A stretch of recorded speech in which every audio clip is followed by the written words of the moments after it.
Helona a diolch am ymuno hefo fi. Thank you for joining me today.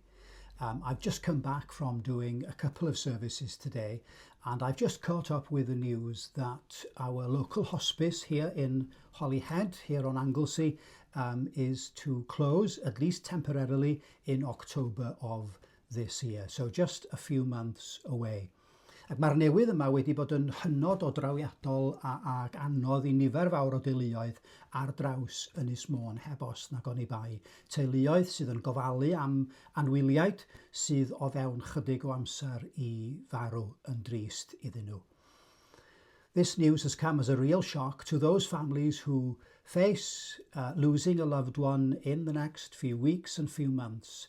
Families who know how important it is for the end-of-life care to be available for them as close as possible to home, ideally at home itself, but at least as close as possible to their home. And a hospice, either in Holyhead or in Llandudno or in Bangor, provides that ideal locality for people to be able to go and receive that care and attention that they need as they face the end of their life. And what I've particularly picked up in my time as being a funeral celebrant, yr hyn dwi wedi I bigo I fyny gan deuluodd yn ystod yr blynyddoedd dwi wedi bod yn gwneud y gwaith yma o weinyddu angladda, ydy pa mor bwysig ydy I bobl sydd yn galaru, sydd wedi colli rhywun anwyl iddyn nhw, pa mor bwysig oedd iddyn nhw wybod bod y gofal gorau wedi cael ei roi i'w hanwylid yn ystod yr wythnosa a'r misoedd olaf. Knowing, families in bereavement, knowing that their loved one has received the best possible care at the end of their life has been such an important part of comforting them in their grieving process. So the work that the hospices do, both at home and in the hospices, in the hospitals themselves, that work is absolutely essential to help, yes, the people themselves who are dying, but also the families who are caring for them and who have to deal with the loss after they've gone. So it's really important that we do something to fight for our hospice movement here in Anglesey and also in northwest Wales in particular. The news has come as a real shock and we need to be active in fighting this. Mae'r rhaid I ni wneud yr hyn allwn ni I sicrhau na tydi'r penderfyniad yma ddim yn sefyll yn y lle cyntaf, nad ydy'r hospice yng Nghaergybi ddim yn cael yn mis Hydref, bod yr hyn maen nhw angen I gadw'r lle ar agor yn cael ei roi iddyn nhw dros dro fel argyfwng. It's important that the emergency funds that they need to keep going in the short term is given. But more important than that, yn fwy pwysig na hynny, ydy bod yr Hospice Dewi Sant a phob hospice arall ar hyd a lled Cymru yn gwybod bod y cyllid ganddyn nhw am flynyddoedd I ddod. It was a shock to me to realise that on average across Wales, the NHS funds hospices 30% only of their expenditure. The rest of the money, the 70%, has to be raised through voluntary donations of various kinds. That was a shock to me when I found that out. Oedd o'n dipyn o sioc I mi wybod na dim ond 30% sy'n cael ei roi iddyn nhw gan y Gwasanaeth Iechyd Cenedlaethol o Fai Caerdydd. So, there's an election coming up. Mae yna etholiad yn dod I fyny ar gyfer Senedd Cymru. Flwyddyn nesa, next year, 2026, there's an election.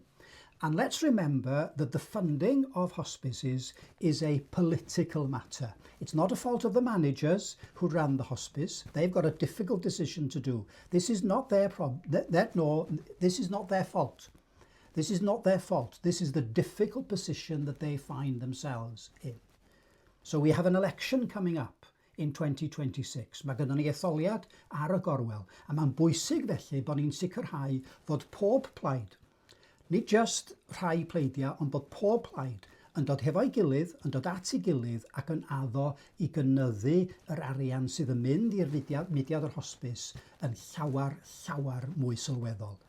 We should call on all political parties, and I'm not making a political point here, a party political point. This is for all political parties who will be putting up candidates in the 2026 Senedd election, that they come together and they agree on one policy between them, that we can see that policy is common in all manifestos in 2026, that the hospice movement will get a far, far better share of the funds from the NHS. It's not enough. 30% is not enough, clearly, because if it was enough, they wouldn't be closing the hospice in Holyhead in October this year. It's not enough. We have to see that percentage raised very significantly so that this vital work can carry on for the future, so that people can have dignity in death, and so that the families who are grieving for them afterwards know that their loved ones have received the very best care that is available to them through the NHS, through the hospice movement in the future. Do what you can, write to your representatives, write to each political party and tell them you want this promise made in their manifestos for the next election. Let's increase the funding that the hospice movement gets in Wales. Mae o mor bwysig bod ni'n cymryd y camau yma ar hyn o bryd, a bod pobl yn cael urddas yn eu dyddiau ac wythnosau ola. People deserve dignity in their final days and weeks, and that dignity shouldn't have to be scrimped and saved through charitable donations. The NHS, the Welsh Government, should be providing the funds needed for the hospice movement. Thank you for listening to my rant. It has been a rant, I'm sorry about that. If you could share the video, os gallwch chi rannu y fideo hwn, fel bod eraill yn gallu weld o, a bod ni'n cael y neges allan i sicrhau bod y mudiad hospice yng Nghymru yn cael yr ariannu maen nhw angen yn y blynyddoedd sydd i ddod. Diolch yn fawr iawn i chi. Please share this video widely so we can ensure that we get fair funding for the hospice movement in the future. Thank you so much for watching and listening. Goodbye.